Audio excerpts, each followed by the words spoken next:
안녕하세요. 전도서 강의를 맡은 대림교회 박종선 목사입니다. 오늘은 전도서 9장의 말씀입니다. 교회를 개척하고 담임 전도사로 사역한 지 얼마 지나지 않아서 나이 드신 권사님께서 가정 신방을 요청하셨습니다. 당시 그 권사님의 상황이 좋지 못했는데요.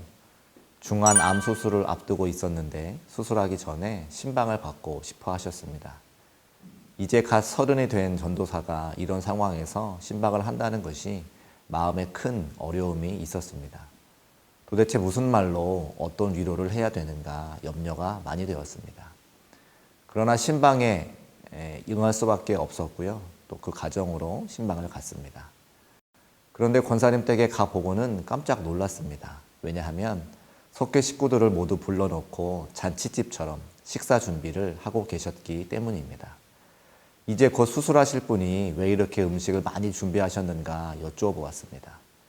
권사님은 이제 건강한 모습으로 속계 식구들을 섬길 수 있는 것이 얼마 남지 않았고 다시 돌아온다는 보장이 없으니 식사라도 대접하고 싶다 이렇게 말씀을 하셨습니다. 그래서 함께 참여했던 저와 많은 속회원들이 크게 위로를 받고 또 함께 식사하고 교제하고 중보하며 기도하고 돌아왔던 기억이 있습니다. 그 권사님은 하나님의 은혜로 수술을 잘 받으셨고 그 후로도 10여 년 이상 잘 사시다가 하나님의 부르심을 받으셨습니다. 돌아보면 종말을 준비하는 우리의 자세가 바로 이와 같지 않아야 됐나 생각해 봅니다. 종말은 우리 손에 달려있는 것이 아니죠. 내가 걱정한다고 연장될 수 있는 것도 아니고 염려한다고 그 때와 시기를 알 수 있는 것도 아니지 않겠습니까? 그러므로 전도서에서 우리에게 주는 교훈대로 오늘 하루 우리에게 주어진 이 날을 즐겁게 살아가야 될 것입니다. 솔로몬이 전도서를 기록하게 된 계기가 바로 죽음을 직면한 직후였습니다. 그는 전도서 초반에서 자신은 하나님이 주신 지혜를 가지고 자신의 성을 쌓는 데 사용했고 복을 누리고 행복하게 살아가는데 온 마음을 쏟았다고 말했습니다. 하지만 그는 문득 깨달았습니다. 나이가 들어가고 병이 들고 눈앞에 죽음이 가까이 왔는데 죽음을 피할 길이 없다는 것, 죽음을 스스로 통제할 수 없다는 것을 깨달았습니다. 그래서 그는 사람들을 불러 모았습니다. 코헬렛, 즉 사람을 모으는 자가 되어서 도를 전하고 있었습니다. 그가 전하는 도는 사는 것이나 죽는 것이 하나님 손 안에 있으며 우리는 통제할 수 없는 인생을 살아간다는 고백입니다. 전도서의 핵심은 헤벨 사상인데 헛되다는 말입니다. 여기서 헛되다는 말은 허무주의가 아니고 내가 통제할 수 없는 바람 같은 것이 우리의 인생이라는 뜻입니다. 통제할 수 없는 것은 삶과 죽음이 동일합니다. 내가 통제할 수 있다고 여겼는데 돌아보니 내 손에서 빠져나가는 바람처럼 통제할 수 있는 것이 아무도 없었다는 것이 전도자 솔로몬의 고백입니다. 오늘 우리가 읽어야 하는 9장에서도 종말이 언제인지 모르지만 죽음을 앞둔 사람들이 인생을 어떤 자세로 살아가야 되는지 구체적으로 설명하고 있습니다. 먼저 삶과 죽음은 모든 사람에게 일반이고 동일하다는 말씀을 우리에게 전합니다. 2절의 말씀을 함께 읽어봅니다. 모든 사람에게 임하는 그 모든 것이 일반이라 의인과 악인, 선한 자와 깨끗한 자와 깨끗하지 아니한 자, 제사를 드리는 자와 제사를 드리지 아니하는 자에게 일어나는 일이 모두 일반이니 선인과 죄인, 맹세하는 자와 맹세하기를 무서워하는 자가 일반이로다. 아멘. 솔로몬은 여러 번 이 고백을 하고 있습니다. 그가 왕이었으나 왕이나 일반인이나 죽음은 일반이라고 이야기합니다. 하나님께 예배드리는 자나 그렇지 않는 자나 모두 죽음을 피할 수 없는 일입니다. 그렇다면 우리는 어떻게 인생을 살아가야 되겠습니까? 7절의 말씀입니다. 너는 가서 기쁨으로 내 음식물을 먹고 즐거운 마음으로 내 포도주를 마실지어다. 이는 하나님이 내가 하는 일들을 벌써 기쁘게 받으셨음이니라. 아멘. 우리의 종말이 언제인지 모르는데 불확실한 종말의 시기 때문에 걱정하고 염려하고 또 죽음에 대해서 두려워할 필요가 없다는 말씀입니다. 기쁘게 먹고 마시고 즐거워하고 하나님이 오늘 우리에게 주신 이 날을 최선을 다해서 누려야 합니다. 자칫하면 이 말씀은 쾌락주의를 조장하는 말씀으로 오해할 수도 있습니다. 그러나 전도서 전체를 통해서 볼 때에 이 말씀은 쾌락주의를 조장하는 말씀이 아닙니다. 불확실한 미래 앞에서 하나님께서 오늘 우리에게 주신 시간을 선용하고 즐겁게 살아가라는 하나님의 음성입니다. 이어서 8절의 말씀을 같이 읽어보겠습니다.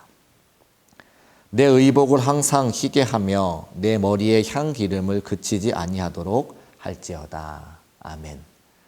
의복을 희게 하라는 말씀은 은유적인 말씀입니다. 행실을 거룩하게 하고 정결하게 가꾸어 가라는 말씀이죠. 역시 이것은 7절 말씀과 연결되어 있는데 우리가 쾌락으로 사는 것이 아니고 오늘 하나님께서 주신 하루를 기쁘고 즐겁게 보내되 우리의 행실은 하나님 보시기에 부끄럽지 않고 정직하고 신실하게 살아가라는 하나님의 음성입니다. 언제 하나님의 부름을 받을지 모르는 인생들에게 주시는 하나님의 교훈의 말씀입니다. 오늘 당장 이 자리에서 우리가 하나님의 부름을 받는다 할지라도 하나님 앞에 가서 부끄러움이 없어야 할 것입니다. 우리 인생들을 돌아보지 않고 정돈하지 않고 죄악 가운데 방황하며 살아간다면 주님 앞에 갔을 때 부끄러워 고개를 들 수 없을 것입니다. 오늘 당장 이 자리에서 우리가 하나님의 부름을 받게 된다 할지라도 하나님 앞에 가서 부끄럽지 않아야 할 것입니다. 우리 인생을 돌아보지 않고 정돈하지 않고 또 죄악 가운데 방탕하게 살아간다면 주님 앞에 갔을 때 부끄러워 고개를 들 수 없을 것입니다. 죄 짓는 현장에서 하나님의 부름을 받는다면 어찌 하나님 앞에 설 수 있겠습니까? 그리스도인으로서 그렇게 할 수는 없는 일입니다. 그러므로 우리는 매 순간 뒤를 돌아보고 또 앞을 살피고 삶의 현장을 깨끗하고 정결하게 정돈해야 할 것입니다. 이것이 그리스도인들의 삶의 자세입니다. 그러므로 전도자 솔로몬도 의복을 항상 희게 하라고 말씀하고 있는 것입니다.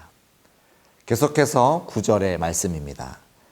내 헛된 평생의 모든 날, 곧 하나님이 해 아래에서 내게 주신 모든 헛된 날에 내가 사랑하는 아내와 함께 즐겁게 살지어다. 그것이 내가 평생의 해 아래에서 수고하고 얻은 내 몫이니라. 아멘.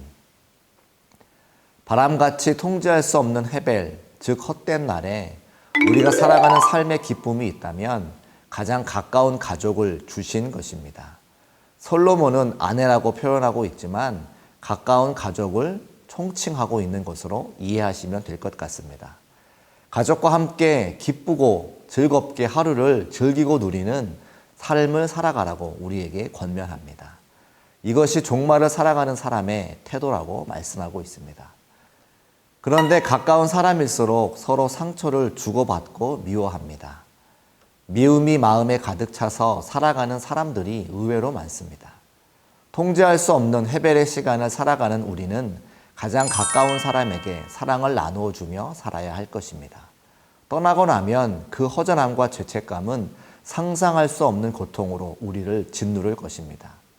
그러므로 전도자 솔로몬은 가까운 사람에게 사랑을 전하고 그들의 손을 잡아주라고 말하고 있습니다. 이어서 10절의 말씀입니다. 내 손이 이를 얻는 대로 힘을 다하여 할지어다. 내가 장차 들어갈 스올에는 일도 없고 계획도 없고 지식도 없고 지혜도 없음이니라. 아멘. 초대교회 성도들은 임박한 종말론을 가지고 있었습니다. 그 가운데 잘못된 종말론을 가진 사람들도 있었는데 그들은 일하지 않아도 된다고 생각했습니다. 바울은 데살로니가 교인들에게 일하기 싫거든 먹지도 말라고 말했습니다. 바울은 그런 사람들을 강하게 질책하고 있는 것입니다. 우리는 언제 예수님이 오실지 모르고 우리의 생명이 언제 끝날지 모르는 존재입니다. 그럼에도 불구하고 우리가 오늘 해야 될 일은 최선을 다해서 맡겨준 일을 감당하는 것입니다. 하나님이 우리에게 맡겨준 일에 열심을 다하고 최선을 다하는 것이 종말을 대비하는 사람의 자세라 할 수 있습니다.